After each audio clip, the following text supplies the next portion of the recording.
ন্যায় বিচার চাই পশ্চিমবঙ্গের মানুষ। আমরা খুব সংশয়ে আছি যে সঞ্জয় রায় ছাড়া আর কে কে দোষী, খুনের চক্রী কে, মোটিভ অফ মার্ডার কি, সেটা কি জানতে পারবো? যদি তা না জানা যায় তাহলে কিন্তু অভয়ের ন্যায় বিচার হলো না। ফলে মানুষের মধ্যে ক্ষোভ, প্রতিবাদ কিন্তু জারি থাকবেই। এত বড় ক্রাইম করা সঞ্জয়ের পক্ষে সম্ভব নয়। এর মধ্যে কিছু হয়তো সোর্সের মধ্যে ভূত লুকিয়ে আছে। অযথা কোনো প্রমাণ লোপাট করে এইভাবে একটা মানে ফাঁসির অর্ডার শুনিয়ে বলির পাঠা করাটা আমি মনে করি ন্যায় যথাযথ বিচার না। সঞ্জয় একা দোষী নয়, 100%। এখানে যে রাঘব বলগুলোকে যে ধরা হলো তাদেরকে ছাড়া হলো কেন, এবং সব থেকে বড় কথা হচ্ছে যে আমাদের টালা থানার ওসি যে লোপাট করলো, মানে প্রমাণ লোপাট করলো, তাদেরকে ছাড়া হলো কেন? এর পিছনে আরও রাঘব বল আছে। সঞ্জয় রায় একা না, ওকে বলির পাটা বানানো যাচ্ছে। আমি বলতে এটাই চাই, শুধু মাস্টার মাইন্ড যে আছে ওইটা ধরা পড়ুক। সঞ্জয় রায় একটাই নাম উঠে আসছে, কিন্তু ও তো একা করেনি। এত বড় ঘটনা একা করতে পারে না কেউ। একা যদি করতো, সঞ্জয় রায় রাতারাতি দেওয়াল ভাঙেনি, সঞ্জয় রায় সমস্ত লোপাটি করেনি, ও লাশকে তুলে নিয়ে ঢেকে দেয়নি। এগুলো একা পারা যায় ভাই, বলো তো? আরও একবার আপনাদের মনে করে দিই, গত শনিবার শিয়ালদা কোর্ট চত্বরে ঠিক কি হয়েছিল, শিয়ালদা কোর্টের অন্দরে কি হয়েছিল।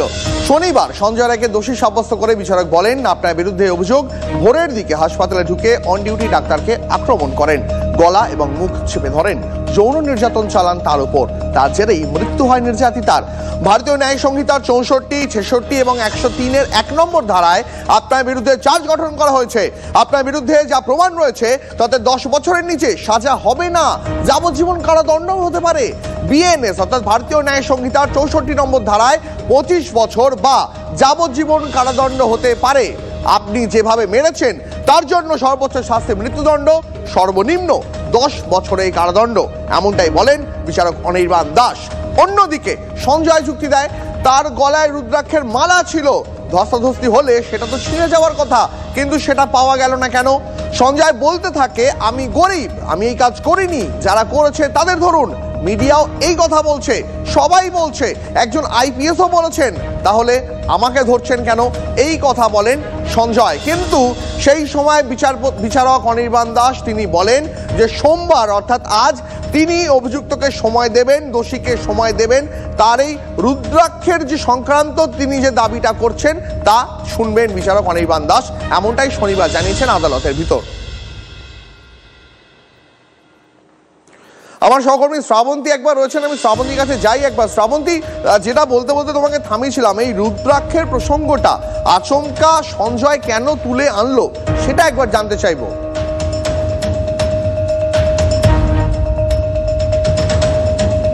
আর একবার আপনাদের জানাই, এই মুহূর্তে টিভি9 বাংলার সব থেকে বড় টিম, তারা তিলোত্তমা রায়, সেই রায় এবং সঞ্জয় সাজা ঘোষণা, এই গোটা কভারেজের জন্য সব থেকে বড় টিম এই মুহূর্তে ডিপ্লয় করা হয়েছে। একেবারে প্রত্যেকটা পয়েন্ট থেকে শিয়ালদা কোর্ট, প্রেসিডেন্সি জেল, প্রত্যেকটা জায়গায় টিভি9 বাংলার প্রতিনিধিরা রয়েছেন, একদম টাইম টু টাইম আপনাদের সমস্ত লাইভ আপডেট জানাবেন। আর 45 মিনিটেরও কম সময় রয়েছে। আমি একবার শ্রাবন্তীর কাছে যাই। শ্রাবন্তী, রুদ্রাক্ষের এই প্রসঙ্গটা সঞ্জয় কেন টানলো যখন ইতিমধ্যেই তাকে দোষী সাব্যস্ত করে ফেলেছে বিচারক?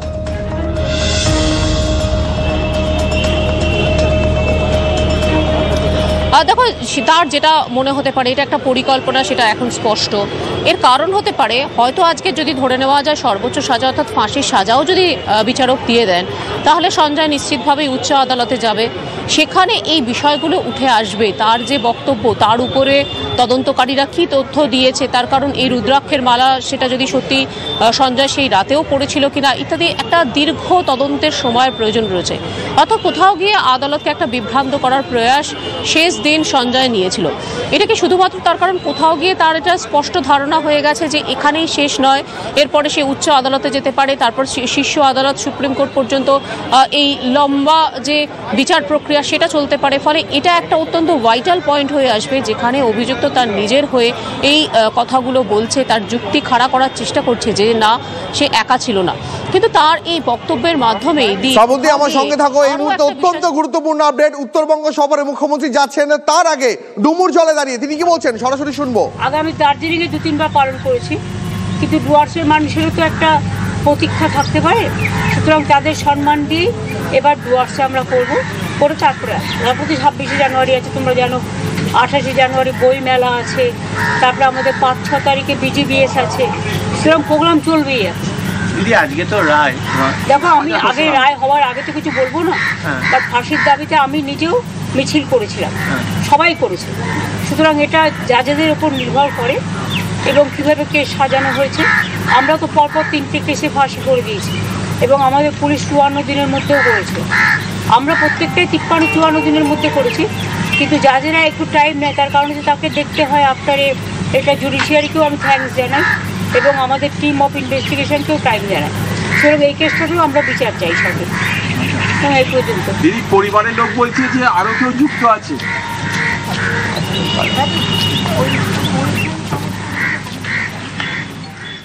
এই মুহূর্তে মুখ্যমন্ত্রী মমতা বন্দ্যোপাধ্যায় অত্যন্ত গুরুত্বপূর্ণ কথা বলে গেলেন। তিনি বলে গেলেন রায়ের আগে আমি কোনো কথা বলবো না। তিনি বললেন যে আমাদের রাজ্যের পুলিশ, আমাদের শহরের পুলিশ 50 থেকে 60 দিনের মধ্যে এরকম বড় বড় কেসের চার্জশিট ফাইল করেছে, বিচার প্রক্রিয়া যাতে সুষ্ঠুভাবে সম্পন্ন হতে পারে। মমতা বন্দ্যোপাধ্যায় অত্যন্ত সিগনিফিকেন্টলি উত্তরবঙ্গ সফরে উড়ে যাওয়ার আগে ডুমুরজলা স্টেডিয়ামে দাঁড়িয়ে কি বললেন আরো একবার শুনুন। 3বার পালন করেছি, কিন্তু ডুয়ার্সের মানুষেরও তো একটা প্রতীক্ষা থাকতে পারে। সুতরাং তাদের সম্মান দিয়ে এবার ডুয়ার্সে আমরা করে তারপরে 26শে জানুয়ারি আছে, তোমরা জানো 28শে জানুয়ারি বই মেলা আছে, তারপরে আমাদের 5-6 তারিখে BGBS আছে, সেরকম প্রোগ্রাম চলবেই আছে। দিদি আজকে তো রায়, দেখো আমি আগে রায় হওয়ার আগে তো কিছু বলবো না, বাট ফাঁসির দাবিতে আমি নিজেও মিছিল করেছিলাম, সবাই করেছে। সুতরাং এটা জাজেদের উপর নির্ভর করে এবং কীভাবে কেস সাজানো হয়েছে। আমরা তো পরপর 3টে কেসে ফাঁসি করে দিয়েছি এবং আমাদের পুলিশ 54 দিনের মধ্যেও করেছে। আমরা প্রত্যেকটাই 53-54 দিনের মধ্যে করেছি, কিন্তু জাজেরা একটু টাইম নেয়, তার কারণে তাকে দেখতে হয় আফটারে। এটা জুডিশিয়ারিকেও আমি থ্যাঙ্কস জানাই এবং আমাদের টিম অফ ইনভেস্টিগেশনকেও টাইম জানাই। সুতরাং এই কেসটাতেও আমরা বিচার চাই সঙ্গে। এই পর্যন্ত দিদি পরিবারের লোক বলছে যে আরো কেউ যুক্ত আছে।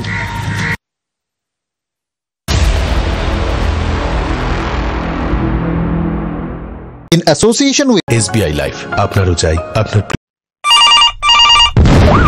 কিছু ঘটনা যা খবরের জন্ম দেয়।